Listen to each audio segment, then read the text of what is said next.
우리 방금 봤던 오분사탐 내용에 사실 이번에는 좀 굵직굵직한 중요한 내용들이 대부분 들어가 있었어요. 그러니까 그 내용을 우리가 덕윤리를 예습하고 왔다. 그러니까 내가 예습한 내용을 지금 한번 다시 훑어보면서 잘 이해해야지 라고 생각하고 따라오면 됩니다.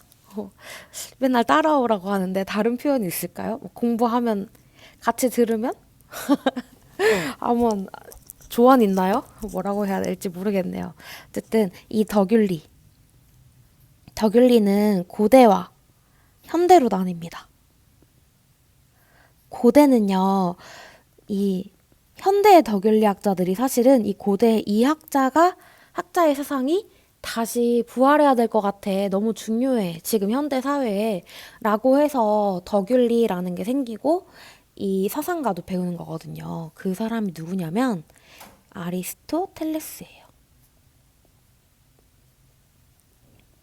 그러면 현대에 이 아리스토텔레스를 이어받아야겠다. 나는 계승해서 지금 덕윤리를 만들어서 사람들이 그거를 따르도록 해야겠다라고 하는 사람은 누굴까요?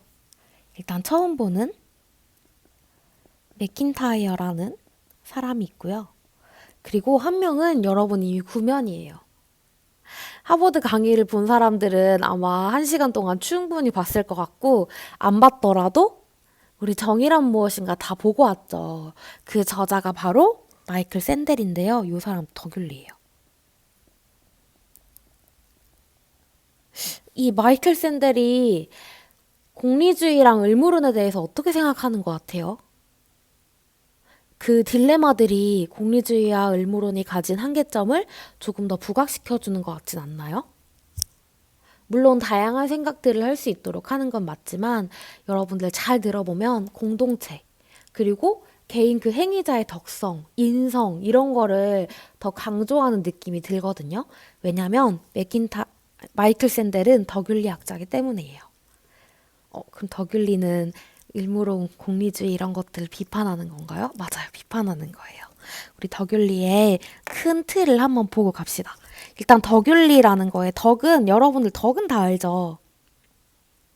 우리 어떤 친구한테 너 참 덕스러운 친구야, 너 참 뭐 도덕적이야 라고 할 때 그 친구는 어떤가요? 인성이 좋아요. 내가 너무너무 힘들 때, 어, 내가 지금 온라인 계약은 했는데 공부는 제대로 안 되고 뭔가 계속 밀리는 것 같고 내가 할 거를 잘 못 찾아가는 것 같아 너무 힘들어하고 있는데 친구가 자기 공부법도 얘기해주고 자기가 잘하고 있다는 거를 막 응원해주기도 하고 같이 스터디메이트를 열심히 하기로 했어. 그 친구 진짜 나한테 너무너무 고마운 친구야. 그 친구 정말 괜찮은 사람 같아. 도덕적인 친구 같아. 남을 자기가 도와줘. 또는 공감해서 잘 들어줘. 배려해줘. 또는 스터디를 해보니까 성실해. 이런 덕목들을 이야기하죠. 덕의 목록들을. 그런 덕이에요. 여러분들 덕을 너무 멀리 생각하지 말고요. 사실 동양에서 이야기하는 도덕적이다, 덕스럽다라고 하는 사람들 품성 있죠. 성품, 행위자가 가지는, 그러니까 사람이 가지는 인성을 말해요. 근데 갑자기 이게 왜 중요하다고 등장을 했을까요? 우리 방금 전 시간까지 배웠던 의무론이랑 공리주의는 어때요, 여러분? 우리 트롤리 딜레마 이야기했을 때도 선생님이 이 기차를 어디로 가는 게 옳을까? 어떻게 행위하는 게 옳을까? 한 명으로 가는 게 옳아요. 5명으로 가는 게 옳아요. 또는 안락사를 해야 될 때 이 환자를 안락사를 하는 게 옳을까? 하지 않는 게 옳을까? 이렇게 그냥 그 행동만 봤죠. 안락사를 하는 의사가 어떤 품성을 가져야 하는지. 이 여기에 서 있는 우리가 될 수도 있고요. 레버를 돌려야 되는 그 목격자의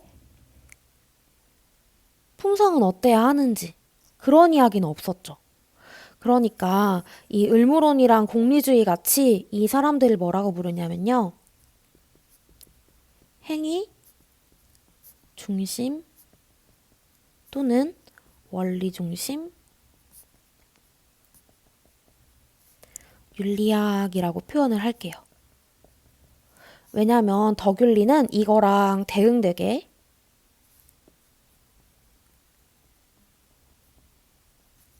무슨 중심일까요? 행위자 중심이거든요.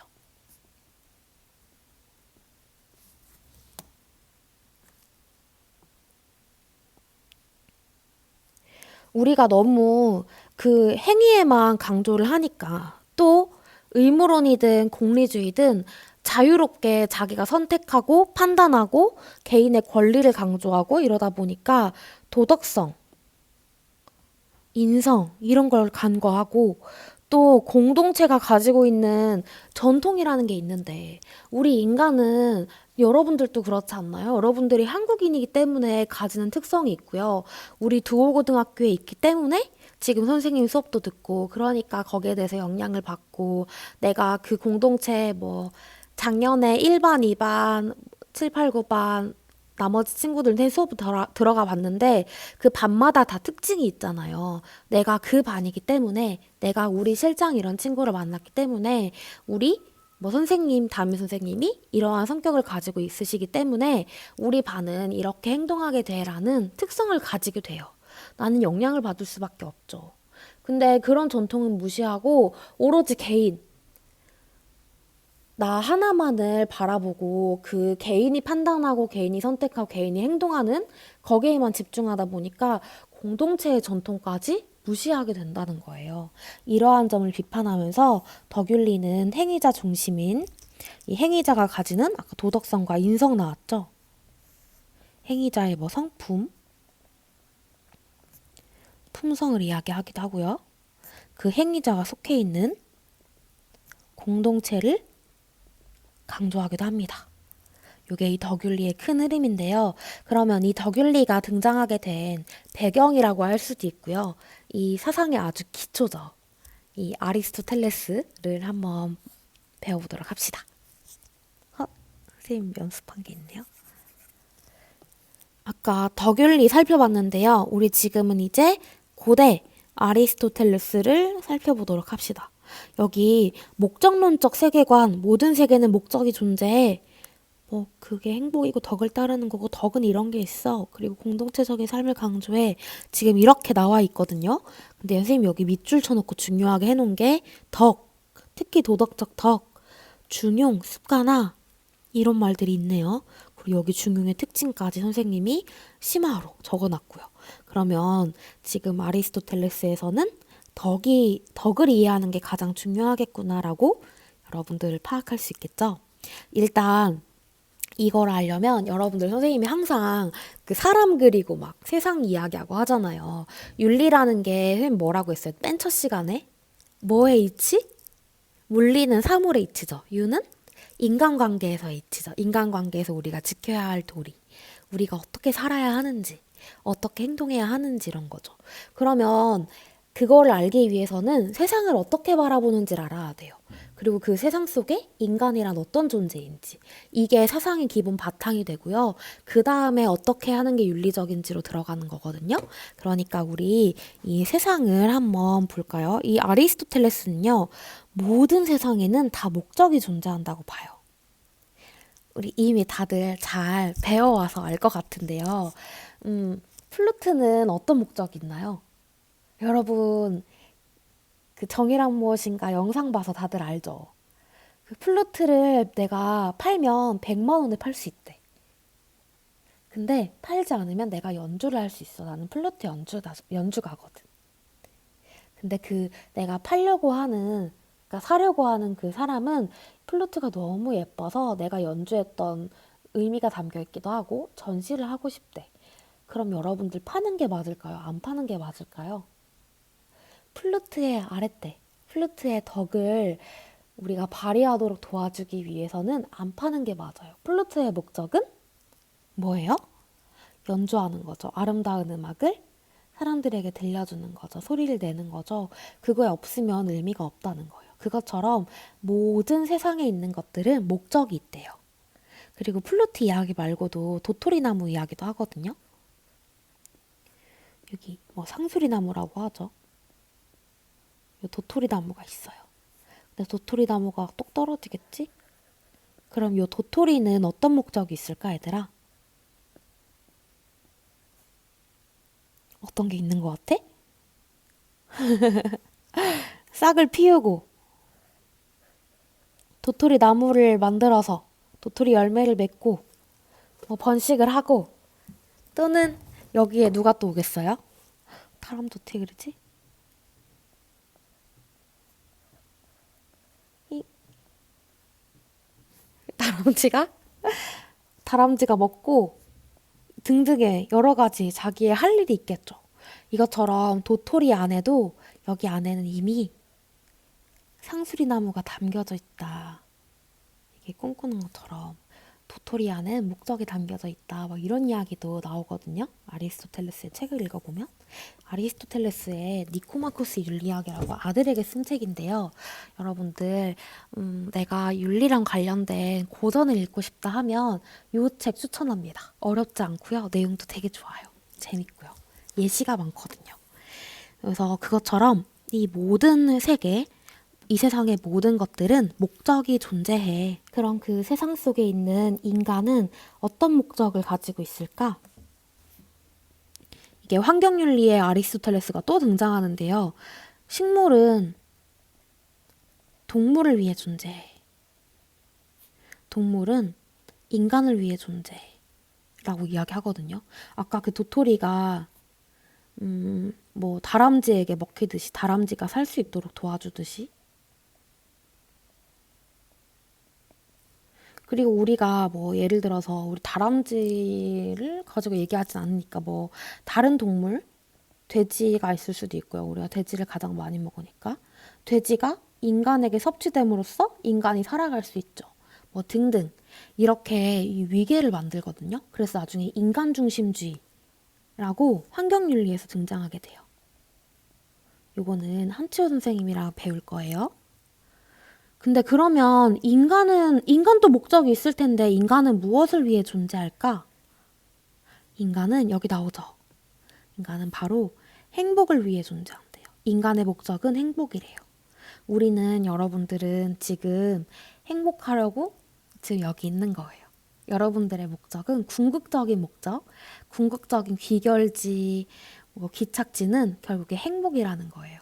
예를 들어서 선생님 지금 열심히 노력하고 있는 것 중 하나가 건강한 삶이라고 했잖아요. 운동을 해요, 운동.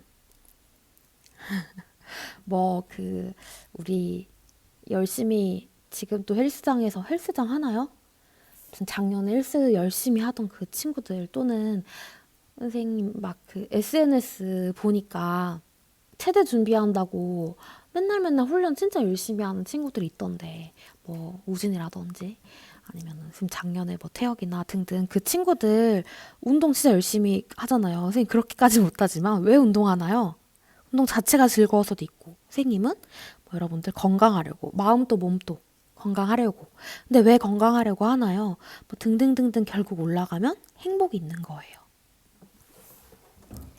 모든 것들은 다 그래요. 우리가 돈을 벌고 싶어. 나 선생님이 좀 느꼈던 게 여러분 이거 계속 소리 나는 거 선생님 방구 소리 아니고 이거 그 교실에 재난 대비 안전용품 여기 옆에서 하는데 여기 자꾸 쳐져서 소리 나는 거예요. 내가 한 최근에 친구들한테 꿈을 물어보면 물론 의미 있는 뭐 자기가 오랫동안 꿈꿔왔던 또는 자기가 뭐 재능을 살리고자 하는 뭐 아니면 정말 사회에 어떤 선한 영향력을 끼칠 수 있는 그런 이야기들을 하는 것도 있는데 음, 그거 말고 그냥 직업이 꼭 아니어도 돼. 너희가 나중에 이루고 싶은 게 뭐야? 하고 싶은 게 뭐야? 라고 물어봤을 때 뭐 직업 말고 제일 많이 답하는 게 제일 많이라고 하면 좀 그런가? 반에서 한 5명은 있어요.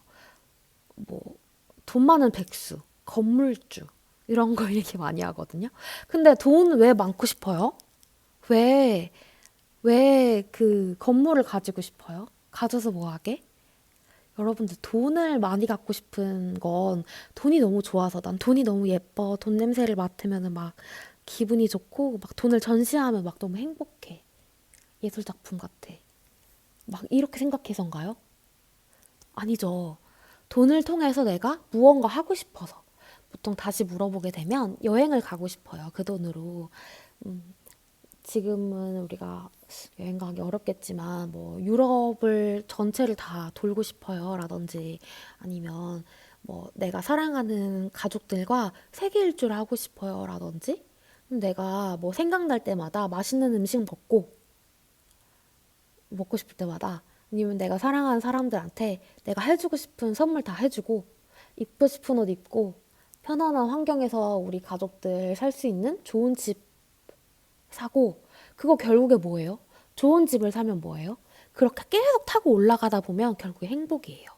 여러분들 지금 열심히 공부하고 있는 이유도 저 대학 가려고요. 대학을 왜 가요? 대학에서 왜 열심히 공부해요? 취업은 왜 하고 싶어요? 뭐 취업해서 왜 승진하고 싶어요? 우리가 계속 올라가다 보면 결국에 행복이 있어요. 여러분들이 이 궁극적인 목적인 행복을 잊고 그냥 내 앞에, 눈앞에 있는 돈, 눈앞에 있는 뭐 입시 이런 거에만 내가 집중해서 살면 결국에 정말 중요한 걸 놓쳐요. 이건 또 선생님 잔소리 했네요. 어쨌든 이 아리스토텔레스는 인간의 궁극적인 목적은 행복이라고 봐요. 그러면 이 행복은 대체 어떻게 얻을 수 있을까? 행복 어떻게, 나 어떻게 하면 행복해질 수 있어? 라고 했을 때 이 아리스토텔레스는 덕을 따르는 삶을 살면 행복해질 수 있어 라고 이야기합니다. 그러면 이 덕을 따르는 삶이란 어떤 것인지 우리 이제 봐야겠죠? 이 덕이라는 건요. 덕은 아랫대입니다. 아랫대. 요거는 덕으로 해석할 수도 있지만요. 훌륭함, 그리고 특히 탁월하다. 이 탁월함으로 많이 해석해요. 플루트의 탁월함은 아름다운 소리를 내는 거죠. 그러면 인간의 탁월한 상태는 뭘까요? 여러분, 인간의 고유한 기능을 잘 발휘할 때 그때 탁월한 상태다. 그때 아랫대다. 라고 할 수 있겠죠? 요 귀여운 여러분들의 분신이라고 생각하세요. 이 친구가 우리 인간이 가지고 있는 이 인간인 이 친구는 어떤 고유한 기능이 있을까요? 모든 고대학자들은 인간은 이성이라는 고유한 기능을 가지고 있고 인간만이 가지고 있죠. 이런 이성, 지성, 이성을 통해 막 심사숙고하는 거 이런 것들을 우리가 잘 발휘하고 그거를 실천하고 반복할 때 덕이 생긴다고 봐요. 덕스러운 사람이 생긴다고 봐요. 근데 일단 이렇게 이야기하는 건 덕은 선천적인 건가요? 일단 덕은 형성되는 거죠. 후천적인 거죠. 일단 이렇게 봅시다. 이 이성이라는 건 이성을 통해서 우리가 그럼 우리 도덕적인 걸 봐야 되니까 무엇이 도덕적인지 파악해요. 여러분 갈등 상황이 있을 때, 그 트롤리 딜레마 상황이 있을 때라든지 아니면 선생님 지난번에 그 공리주의 이야기일 때 얘기했던 공부와 연애가 부딪혔을 때 어떻게 하는 게 옳을까? 또는 뭐 등등 여러 가지가 있겠죠. 내가 그런 상황이 있을 때 어떻게 하는 게 좋은 건지 이 이성을 통해 우리가 파악합니다. 그리고 그거를 우리가 실천하게 되죠. 근데 우리가 여러분 딱 한 번만 실천하게 된다고 해서 정말 그런 사람이 되나요? 내가 나 좀 이제 좀 괜찮은 사람이 돼야겠어 하고 나는 정의로운 사람이 돼야지 했는데 오늘 딱 한 번 선생님 뭐 친구를 도와줬어. 그러면은 너는 정의로운 친구야. 너는 이제 나는 정의로운 사람이야. 우리가 이렇게 자부할 수 있을까요? 쌤이 그 마리몬드라고 아나요, 여러분? 그 일본군 위안부 피해자 할머니들한테 그 외에도 사실 원래 그걸로 시작했다가 아동폭력 그런 걸 예방해주는 단체랑 연관되어 있기도 하고요. 뭐 다양한 사회적인 부분에서 좀 좋은 영향력을 끼치려고 하는 그런 사회적 기업인데요. 핸드폰 케이스로 되게 유명해요. 그 마리몬드에 두오고등학교 이름으로 서포터즈 개념을 신청을 했는데 된 거예요. 너무 기분 좋아가지고 막 그랬었는데 그걸 이제 우리가 계약을 하게 되면 쌤이 홍보를 해서 같이 활동을 할 거 아니에요. 근데 어떤 친구가 물론 사실 선생님은 그것만 해도 이제 너는 반 이상 했다. 얘들아, 우리 작은 실천이 시작이다. 우리 이게 모이면 얼마나 크겠니라고 이야기해주겠지만 내가 한 번 홍보했어, 그거. 그렇다고 해서 나는 이 역사적인 문제에 내가 무언가 기여하려고 하는 용기 있고 정이 있고 막 멋있는 나는 덕스러운 사람이 이렇게 말할 수 있나요? 아니죠. 꾸준히 해야 되고 거기에 대한 뭐 공부도 하고 뭐 등등 반복돼야겠죠. 연애를 할 때든 친구를 만날 때든 친구가 둘이 이제 뭐 공부를 하는 거 공부 여러분들은 아이고 공부를 많이 할 테니까 무슨 소리지? 공부를 많이 할 테니까 나 이제 진짜 딱 지금부터 뭐 집에 갈 때까지 딱 공부만 할 거야. 나 핸드폰 안 해. 게임도 안 할 거야. 라고 딱 절제하기로 약속을 해요. 딱 하루 안 했어. 난 이제 절제 있는 사람이야. 우리 말할 수 있나요? 아니죠. 작년에 지금 또 그렇게 하고 있는지 일단 그 친구들의 말을 선생님 믿고 있긴 하지만 그 뭐 이모 씨, 홍모 씨, 김모 씨 등등 친구들이 그 롤을 자주 모여서 했는데 몇 시더라? 딱 11시 반인가? 아무튼 뭐 야자 끝나고 집에 가는 시간에서 딱 한 판만 하고 서로 끊는데요. 그리고 공부 무조건 끝내고 한대요, 그거를. 그런 절제 능력이 이제 꾸준히 된다면 절제 있는 사람이라고 할 수 있겠죠. 근데 나 딱 한 번만. 오늘 나 공부 양 다 채웠어. 이제 롤 해야지. 이거 딱 한 번만 하루만 하면 내가 그런 사람 안 되죠. 반복해서 습관화 해야겠죠, 그죠? 요 실천을 습관화합니다, 습관화. 그래서 요 습관화 하게 되면 이게 내 내면화가 되겠죠, 내면화. 그래, 나는 언제 어디서든 내가 주어진 일을 다 한 뒤에 롤을 할 테야. 이런 말이 생기겠죠? 그러면 나는 어떤 사람이 돼요? 그래, 나는 그제서야 이제 덕스러운 사람이 되는 거야. 나는 이 역사 문제, 사회 문제에 내가 다음에도 계속 꾸준히 관심을 가지면서 열심히 참여하면 그제서야 나는 정의로운 사람이 되는 거야. 막, 덕이 막 뿜뿜하겠죠. 어떤 흐름인지 알겠죠? 그래서 요 덕이라는 건 선생님이 이제 두 가지로 나눠 설명할 건데요. 이렇게 이성을 통해 우리가 뭔가 파악하고 알고 하는 지성적인 덕이 있어요. 그리고 그 지성적인 덕에서 우리가 알 수 있는 아 이게 도덕이구나라고 파악하는 걸 통해서 우리가 반복해서 실천할 때 생기는 품성적인 덕이 있어요. 이거 한번 표로 크게 볼게요. 덕은 지성적 덕과 품성적 덕, 도덕적 덕 이렇게 크게 나뉘는데요. 덕은 중요하니까 이렇게 핑크. 근데 요 지성적인 덕은 쌤 아까 얘기했듯이 요 실천적 지혜는 무엇이 어떻게 하는 게 윤리적인 선택인지 아는 거예요. 다시 말하면 이 아리스토텔레스의 설명으로 말하면 실천적 지혜는 중용을 아는 거예요. 근데 요 중용을 알면 곧 중용을 실천할 능력을 포함하고 있어요. 이 실천적 지혜를 가지면 아 내가 지금 이 상황에서 이 친구들 왜 싸우지? 내가 이 상황에서 어떻게 적절하게 행동하는 게 옳은 걸까? 이걸 판단하는 게 실천적 지혜예요. 그리고 내가 그걸 반복해서 판단하고 실천하면 내가 적절하게 타인을 공감하고 배려해주는 덕이 생기는 거예요. 그래서 이 실천적 지혜라는 거 있고 이 외에도 뭐 여러분들 우리 국영수 사과 되게 많은 거 배우죠.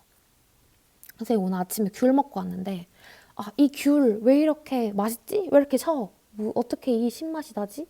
이 주황색은 어떻게 내 눈에 주황으로 보이지? 이런 거를 파악하는 것도 지성적 덕이죠. 내 이성을 통해서 막 세상을 파악하는 거니까 뭐 철학적 지혜라든지 저 하늘에 빛나는 별은 어떤 의미를 가지고 있나 이런 것들 모든 것들은 다 뭐를 통해 형성돼요? 요즘엔 안 나오는데 예전에 뭐를 통해 형성되는지도 막 비교하는 걸 나왔었어요. 뭐 교육이겠죠. 그죠? 우리가 배워야 알겠죠. 그러면 이거는 지식의 측면이라고 하면 되겠네요. 그렇다면 우리 이번에 중요한 이 도덕적 덕은요. 아까 얘기했던 옳고 선한 행위를 반복 또는 습관화해서 형성하는 거. 자신의 행위로 내면화하는 거. 아까 요 그림 보여줬었죠? 그렇게 했을 때 나는 중용의 상태가 된다. 나는 용기가 생긴다. 절제가 생긴다. 용기, 절제 같은 걸 중용이라고 해요. 이 중자가 가운데 중자거든요. 여기 바로 밑에 선생님 설명할 건데 먼저 보면 감정과 행위의 선택에 있어서 내가 어떤 감정을 취할지 어떤 행위를 할지 있어서 지나침과 모자람, 지나치지도 않고 모자라지도 않는 거야. 적절한 상태로 내가 감정을 갖고 행위를 하는 거야. 그런 중간을 취하는 품성 상태 너무 갖고 싶지 않나요? 선생님도 물론 이게 세월이 지나고 겪은 게 많아질수록 여유로움이라든지 평정심을 찾는 방법 같은 게 나름 조금씩 생기고 있긴 하지만 그래도 아직 부족하거든요. 이 중용이 도덕적 곧 덕이고 용기고 절제고 덕목이라고 하면 됩니다. 그렇다면 이 중용은 우리가 어떻게 실천할 수 있다 했죠? 우리가 알기만 하면 돼요. 아니죠? 의지를 갖고 실천해야 되죠. 아까 얘기했던 롤. 지금 선생님으로 치면은 뭐 내가 열심히 운동하는 거,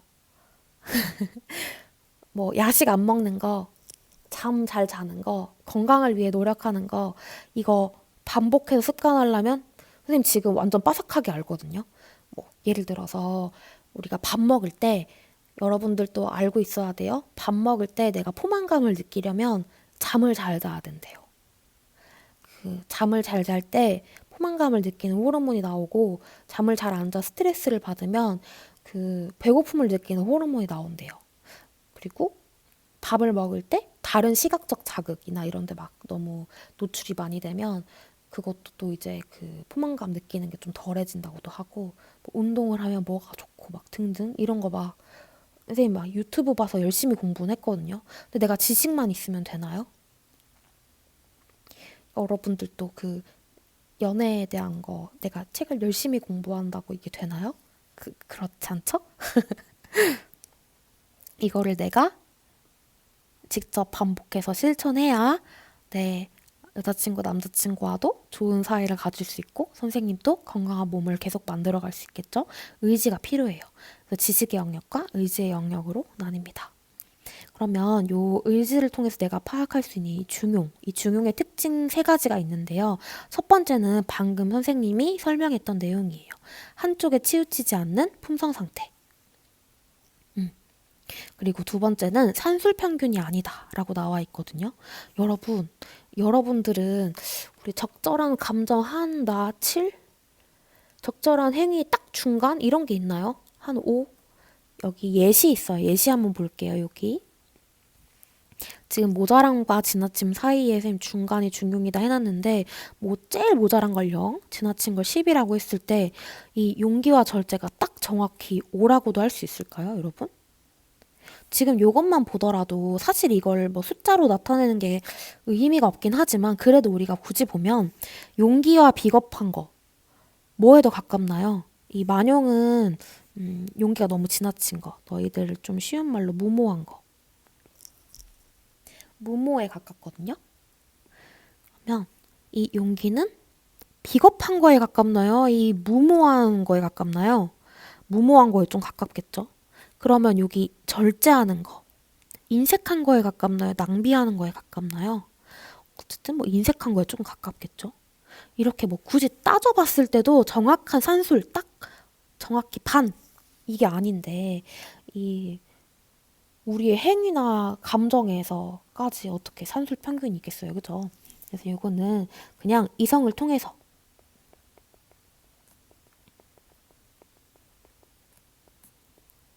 적절한 값을 파악하는 거다라고 그냥 쉽게 생각하시면 됩니다. 그럼 이제 마지막. 요 마지막은요, 그 좀 함정 선지로 자주 나오던 건데요. 여러분들 그러면 모든 행위, 모든 감정에 중용을 지켜야 합니다. 모든 행위와 모든 감정엔 중용이 있어요. 딱 들으면 뭔가 좋은 말 같죠? 아니에요. 우리 거짓말 하는 거, 적절하게 거짓말 하는 거 있나요? 그 실제 그 책에 나오거든요. 그 바람 피는 거. 바람 피는 것도 예시로 나와요. 적절하게 바람 피는 게 있나요? 지금 여러분들은 볼 수 없는 그 부부의 세계가 드라마 엄청 화제성이 높더라고요. 그런 불륜, 적절한 불륜이 있나요? 없죠. 그죠. 그런 게 어딨어. 그죠. 이 모든 행동과 모든 감정에 존재하진 않아요. 아이고. 악한 행위, 행동, 악한 감정에는 없습니다. 적절한 파렴치함은 없죠. 그래서 요 중용의 특징, 모르고 봤을 때는 어렵지만 알고 보면 너무나 당연한 특징입니다. 이것도 잘 알아두시면 돼요. 그러면 마지막으로는 공동체적인 삶을 강조한대요.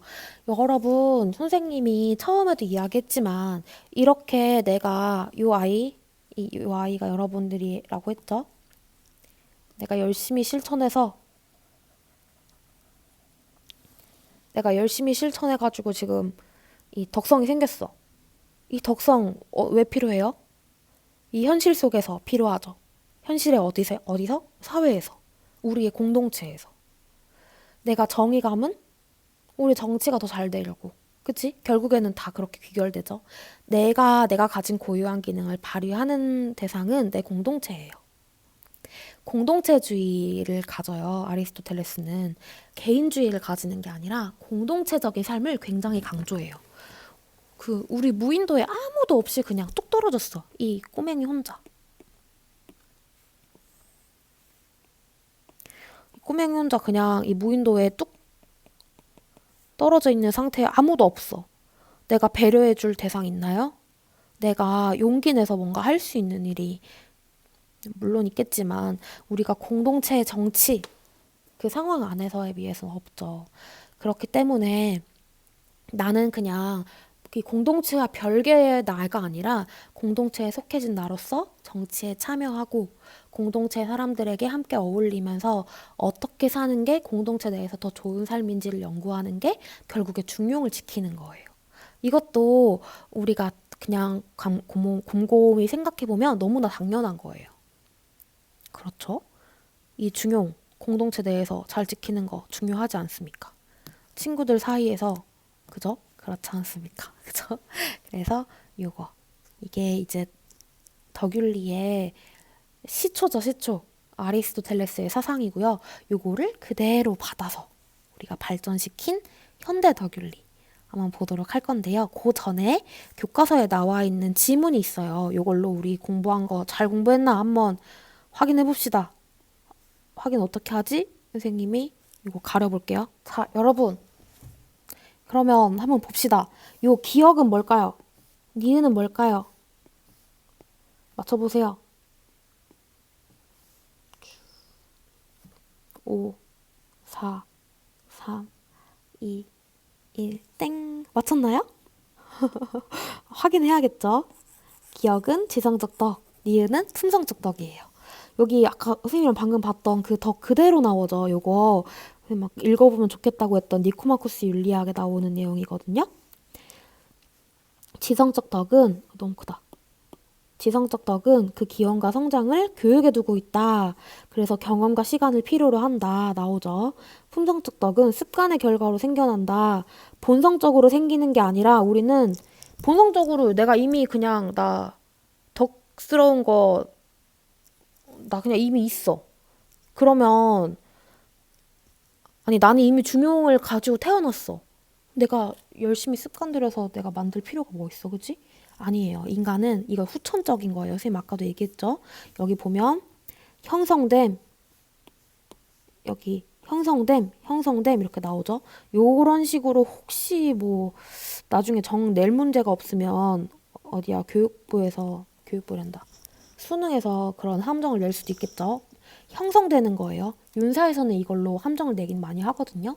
좀 생윤에서 내는 것까지는 좀 심화된 거긴 하지만 그래도 여러분 알아두세요. 이거는 타고 태어난 게 아니라 그냥 습관이 중요한 거니까. 왜 습관을 들이라고 하겠어? 내가 없는 거니까 형성해야 되니까. 그래서 먼저 실천함으로써 이루어진다라고 나와요. 그리고 이제 되게 선생님 좋아하기도 하고 중요한 문장이 나오는데요. 우리는 정의로운 일을 행함으로써 정의로운 사람이 되고 절제 있는 일을 행함으로써 절제 있는 사람이 되고 용감한 일을 행함으로써 용감한 사람이 되는 것이다 라고 나옵니다. 요거를 이제 강조한 내용이 유덕한 행위를 지속적으로 실천, 습관함으로써 품성적 덕을 형성하고 우리 유덕한 품성을 갖춘 인간이 될 수 있다라고 보았다. 이게 가장 핵심적인 내용이에요. 교과서 27페이지 하단에 있습니다. 요거 우리 아까 그림 그렸던 내용이랑 동일하죠? 그러면 이제 다음으로 요거를 그대로 물려받은 현대덕윤리 보도록 합시다.